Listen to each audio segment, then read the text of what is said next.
Pour ne rien manquer, abonnez-vous maintenant. Les vraies voix Sud Radio, le grand débat du jour. Je ne crois pas qu'il soit dans l'intérêt de la France, ni dans la cohérence de son histoire, de changer de République. Préserver la Constitution, ce n'est pas la figer. Cela suppose d'agir. Je le dis comme président investi du devoir de la défendre, mais aussi avec la conviction du citoyen qui, pendant ces années, a observé et réfléchi au mouvement de notre peuple. Je crois dès lors que notre Constitution mérite d'être révisée quand cela est nécessaire, tout en s'assignant deux impératifs majeurs, être conséquent et être cohérent. Pour moi, ce serait tout à la fois inutile et présomptueux. Nos institutions conservent toute leur force. Et donc Emmanuel Macron et François Hollande sont les deux seuls présidents de la Ve République à n'avoir pas marqué la Constitution de leur empreinte. À l'occasion de ce 65e anniversaire de la loi fondamentale, le président Macron veut donc visiblement y remédier. Inscription de l'IVG, autonomie de la Corse, dégel du corps électoral en Nouvelle-Calédonie, des pistes qui sont forcément assez nombreuses, Philippe. Oui, et vous, qu'est-ce que vous en pensez? Elle fête ses 65 ans aujourd'hui. Est-ce qu'elle est encore adaptée à notre époque, cette Constitution? Puisque entre la France de 1958, de la télé en noir et blanc, et la France de 2023 et de l'Internet, il y a franchement plus grand-chose à voir. Tiens, appelez-nous pour nous dire, moi je veux l'IVG dans la Constitution, ou je veux qu'on facilite le référendum. Le numéro est toujours le même, le 0826 300 300. Bruno Cotresse est avec nous, politologue et chercheur au CNRS et au CEVIPOF. Rebonsoir Bruno Cotresse, merci d'être avec nous.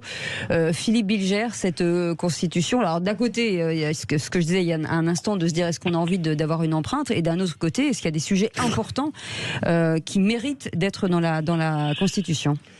Alors, là où je rejoins le président de la République, et il est évident que mon approbation va lui importer énormément, je n'en doute pas, c'est le fait que, en réalité, il ne faudrait pas changer la Constitution de la Ve République dans la mesure, de la même manière qu'il ne faut pas toucher à la loi, sinon d'une main... Vous m'avez écouté, mes deux amis? Non, c'est sur la conduite. Vous avez réussi à vous détourner de l'intelligence de mes propos. Comment est-ce possible? Non, mais on vous écoute, vous inquiétez pas. Et donc la Constitution de la Ve République, on ne la change pas. Alors, est-ce que ce que propose Emmanuel Macron d'introduire l'IVG, la Corse, que sais-je encore, ce qui me gêne un petit peu, par exemple, dans l'inscription de l'IVG, c'est que c'est un progrès, mais on ne peut pas dire que c'est un progrès qui, dans les vies, suscite l'allégresse. Ça me gênerait qu'on mette dans la Constitution des événements, des progrès, des avancées, mais qui ne sont pas naturellement salués par l'ensemble de la communauté nationale. Olivier d'Artigol. De mémoire, Emmanuel Macron a déjà tenté, en début de premier quinquennat, en 2018, 2018, avec une réduction du nombre des parlementaires, et la proportionnelle et une aussi. dose de proportionnelle, sans y parvenir, blocage au Sénat. On a écouté ce qu'il a déclaré aujourd'hui au Conseil constitutionnel, où il a fait du... Et la magistrature aussi. Oui, et où il a fait du... Et en même temps, parce que je n'y vois... on va avoir un éclairage, mais je n'y vois pas très clair. Je prends juste l'exemple corse que je connais un peu. Est-ce que ça veut dire, et en faisant attention parce que j'ai les amis là-bas, donc c'est un terrain glissant, mais est-ce qu'il va sur la reconnaissance du peuple corse? Est-ce qu'il va sur la coefficialité? Il a déjà répondu en disant qu'il souhaitait un service public du bilinguisme. Est-ce qu'il va sur le statut de résident? Je ne le crois pas. Donc c'est toujours du clair-obscur. Elisabeth Lévy. Oui, alors moi je vais vous étonner, chers amis, je vais répondre à la question qui était posée. Est-ce que la Constitution est toujours adaptée à notre pays? Alors moi, ce qui me pose problème, c'est que tout le monde oublie que la République, ce ne sont pas seulement des normes, des règles, des lois et une Constitution, c'est quand même un esprit, c'est aussi une façon d'être ensemble. Or, à mon avis, si vous voulez, Emmanuel Macron, lui, il est plutôt... C'est une des modalités de la démocratie, il y en a d'autres, et l'autre grand modèle, c'est le modèle multiculturel. Et il me semble, si vous voulez, que dans sa vision des choses, Emmanuel Macron penche plutôt très souvent pour le multiculturalisme, l'exaltation, si vous voulez, des richesses, de la diversité, et tout ça. Maintenant, avec, si vous voulez, or, l'article 1er ou 2 ou 3, excusez-moi, de la Constitution, c'est bien que la République est une et indivisible. Si on commence à considérer qu'il y a des cultures en France et qu'il n'y a plus une culture commune à laquelle chacun pourrait s'assimiler, nous sommes toujours en France, mais nous ne sommes plus en République. Donc je me fiche un peu, si vous voulez, là, de la lettre du texte, c'est vrai, inscrire l'IVG me paraît d'une démagogie. Vraiment, c'est encore un hochet, c'est honteux même, je trouve, de jouer avec ça. C'est un hochet qu'on donne à la gauche, et puis on va pas inscrire tout ce qui nous plaît dans la Constitution. Enfin, écoutez, c'est la loi. La Constitution, c'est la loi fondamentale du vivre ensemble. Je veux dire, donc, je trouve ça assez ridicule. Mais ce qui m'importe plus, c'est sommes-nous encore en République? Et moi, je dirais que de moins en moins, dans la mesure où les communautés, si vous voulez, sont en train de faire prévaloir leur existence sur le territoire. En tout cas, à cette question, notre Constitution est-elle adaptée à notre société d'aujourd'hui? Vous dites non pour l'instant à 71%. Bruno Cotresse. Oui, alors pour reprendre la question et peut-être pour rebondir sur ce qu'a dit Elisabeth Lévy, il faut rappeler quand même est exclu du champ du référendum, article 89, la forme républicaine du régime. Ça, aucun président de la République ne pourrait soumettre à référendum un texte qui dirait qu'on retourne en monarchie, par exemple. Donc voilà, la forme républicaine du régime, c'est un pilier sacro-saint de notre République. On ne peut pas faire de référendum là-dessus. Alors après, il y a l'autre aspect qui est, est-ce que c'est toujours bien adapté? Et là, on voit qu'il y a une diversité de points de vue dans la société. Il y en a pas mal qui trouvent que c'est plus adapté parce qu'ils ont en tête en particulier la question du référendum d'initiative partagée dans la Constitution ou populaire, disent certains. L'idée de faire respirer les institutions entre deux élections, qu'on puisse avoir des moments de délibération sur des grands sujets, des grands problèmes. Et là, on voit que depuis l'élection d'Emmanuel Macron, il tourne constamment autour de cette question et du grand débat national et des conventions citoyennes et de la réunion avec les chefs de parti à Saint-Denis. On voit que le chef de l'État, il voit bien quand même qu'il y a un peu un souci dans la perception qu'ont les citoyens du bon fonctionnement du régime démocratique en France. Bruno, en une d'un quotidien irremplaçable mais très contestable, aujourd'hui j'ai lu il veut élargir le champ du référendum.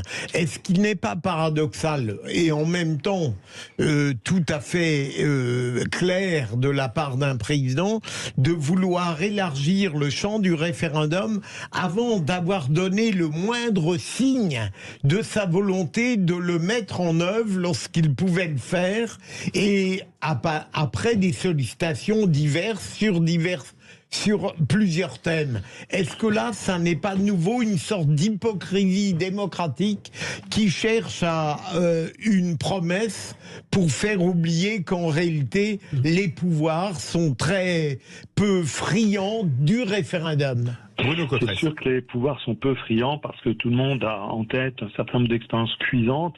Le référendum du général de Gaulle en 1969 sur une nouvelle organisation des régions et du Sénat, il a été obligé de quitter le pouvoir. La très difficile gestion de la situation après le référendum sur le traité constitutionnel en 2005.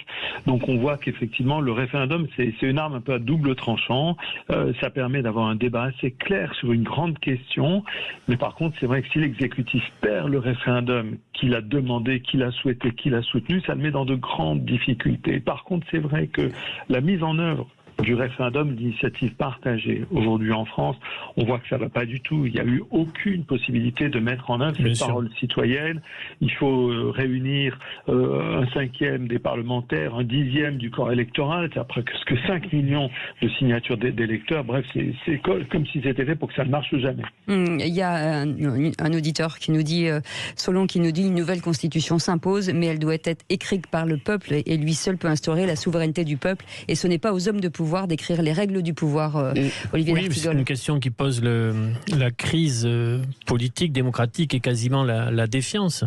On sait bien qu'avec cette société française qui est cocotte minute, chaque fois qu'il y a eu un mouvement populaire, à côté des grandes questions du pouvoir d'achat, de la dignité de vie, il y a eu aussi, nous souhaitons être considérés.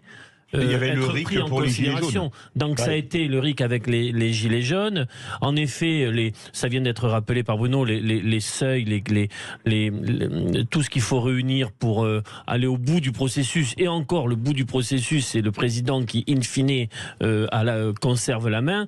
Il y avait en début de second quinquennat cette promesse d'une respiration démocratique à mi-temps, comme cela se passe d'ailleurs aux États-Unis. On paye essaye de plein fouet le quinquennat, l'inversion du calendrier électoral et une faiblesse. Moi, je suis très malheureux de ça. Avec les hommages à El Kabbach, on bascule dans une époque passée où la politique, le débat politique avait de la densité. Oui, mais là, pardon, quand on voit la manière dont la dernière présidentielle s'est passée, ça ne va pas. Mais pardon, je suis pas sûr que cette absence de densité soit liée, si vous voulez, à cette question que le peuple ne s'exprimerait pas assez. D'abord, personne ne prend visiblement acte de l'échec politique des Gilets jaunes et de l'échec politique de cette demande, si vous voulez, qui, à mon avis, c'est sévère, n'est pas... Oui, je suis sévère. Il y a eu un échec politique des Gilets jaunes. Ça n'a abouti à rien. Non, il était, pardon, on peut le dire. Et si vous voulez, c'était axé sur la demande un peu narcissique, si vous voulez, du peuple pas content qu'on le considère pas. Et moi, j'en ai assez de tout ce vocabulaire de l'affection sur la question du pouvoir. Je pense que le problème, et je voudrais d'abord, je voudrais juste vous faire une précision. Quand je parlais de République tout à l'heure, je ne parlais évidemment pas de la forme républicaine qui s'opposera à la monarchie, mais la République c'est aussi autre chose, c'est une modalité particulière de la démocratie. Mais je passe. Mais moi ce qui me frappe, si vous voulez, c'est que on dit on parle pas assez, alors que je trouve qu'on est dans la démocratie du blabla depuis de plus en plus. La réalité c'est que il me semble que ce que les gens reprochent à leurs gouvernants, d'accord, ça n'est pas tant qu'ils ne leur donnent pas assez la parole, si vous voulez, c'est leur impuissance à agir sur le monde. Et ça, je ne crois pas que ce soit un problème d'expression populaire. Allez, 0826 300 300 avec cette question. Notre constitution est-elle adaptée à la société d'aujourd'hui, Hector de Montpellier? Oui, bonjour, excusez-moi, je m'isole un peu parce qu'il fait... Là où je suis, il y a un peu de bruit, je ne sais pas si c'est mieux là. Oui, on vous entend, Hector. On vous entend, oui, on vous entend, Hector. Alors, je tenais à dire, là, bon, déjà la 5e République, quand elle a été créée, on faisait appel à des référendums et effectivement, De Gaulle a pris ses responsabilités en démissionnant quand ça lui a été défavorable. Au fil du temps, le référendum a été vidé de sa substance. On nous impose une main vote du référendum. Enfin, je n'arrive même pas trop à savoir exactement ce que c'est. À l'heure actuelle, ce qu'il faudrait faire, c'est effectivement passer une 6e République. Pas la 6e République à la Mélenchon. Hein. Non.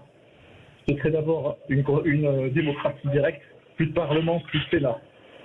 On consulte sur les citoyens à chaque fois, sur les grands débats. On fait des référendums à tour de bras, mais des vrais, les votations comme ensuite. Il n'y a pas besoin de rassembler un 5e et comme ça. Et surtout, il faut réformer le corps électoral. À l'heure actuelle, il faudrait que, le droit de vote, que les gens qui ont fait un service militaire, dans la police, dans la gendarmerie et dans les services de secours, pour vraiment montrer exactement ce que c'est que de donner, on va dire, une partie de sa vie au commun, on va dire. Et ensuite, ça vous donne le droit, justement, à un droit de vote. Parce qu'à l'heure actuelle, le droit de vote, il est donné. C'est quelque chose qu'on donne sans l'avoir mérité. Ça a vidé. C'est la citoyenneté qui vous donne le droit de vote. Hein. Il n'y a pas besoin de mérite. Hein. Non, si, justement. À l'heure actuelle, on donne la citoyenneté à n'importe qui, sans contrepartie. Alors qu'à la base, le citoyen, il avait... À la base de la démocratie, notamment à Athènes, la démocratie est née dans les phalanges. C'est un mauvais exemple. Non, c'est pas un mauvais exemple. À l'heure actuelle, vous donnez le droit de vote. Il n'y avait pas les femmes, et les barbares. Non, mais ce que je veux dire, c'est qu'à l'heure actuelle, le droit de vote, il n'y a plus personne qui va voter, ça a été vidé de sa substance, alors que c'est la plus belle chose qu'on peut faire pour notre pays. Et il faudrait le mériter, et il faudrait que les gens aient conscience de ce pouvoir qu'ils aient, et surtout de cette chance. Ils donnent 2 ans de leur vie en étant militaire, en étant policier, en étant pompier. On entend vraiment mal. Hector, on vous en parle. Il y a beaucoup de bruit autour de vous. Restez avec nous, Philippe Bilger, ce que dit Hector sur... Alors, ça mériterait de très longs développements dont je vais vous dispenser. Ouais. C'est une pensée provocatrice, hein, Hector. On ne pourrait pas revenir à une démocratie tellement réduite à presque rien, mais je peux comprendre le fond de son raisonnement quand il dit « il faudrait mériter le droit de vote ». Mais aujourd'hui, tout de même, ce suffrage universel est banalisé. Bruno Cotresse. Il y a d'ailleurs des circonstances quand vraiment, alors c'est dans l'autre sens, mais quand vous avez vraiment commis quelque chose de grave, vous perdez le droit de vote. Bien sûr. Bruno Cotresse, une réaction. le propos d'Hector un peu provocateur. Hein. Oui. Si c'est un droit, le droit de vote, il se mérite pas. Par définition, ça a été l'objet de beaucoup de réflexions. Vous savez, dans l'histoire de la pensée politique, certains disaient il faut réserver le droit de vote à ceux qui ont un certain capital de connaissances, des experts. D'autres disaient, nous l'avons pratiqué en France, avant l'invention du suffrage universel en 1848, universel réservé aux hommes à l'époque, où c'était ceux qui payaient un certain montant d'impôts. Censitaire, Voilà, qui avait le droit de vote. Donc ça fait l'objet de beaucoup de réflexions. Aujourd'hui, évidemment, on ne peut pas revenir en arrière. Le suffrage est universel. Par contre, il y avait une autre idée dans ce que disait Hector, qui était l'idée de la démocratie directe. Alors là, c'est clair qu'il y a une forte demande dans le pays de plus de démocratie directe. Merci beaucoup Bruno Cotresse d'avoir été avec nous, politologue et chercheur au CNRS et au CEVIPOF. Dans un instant, Philippe Bilger, Elisabeth Lévy, Olivier D'Artigol vont pouvoir peut-être montrer le meilleur d'eux-mêmes ou le pire, je ne sais pas. Le meilleur. En général, Olivier révise bien. Voilà, c'est le quiz de l'actu dans un instant et c'est Hector qui sera avec nous pour jouer contre nos vraies voix. À tout de suite.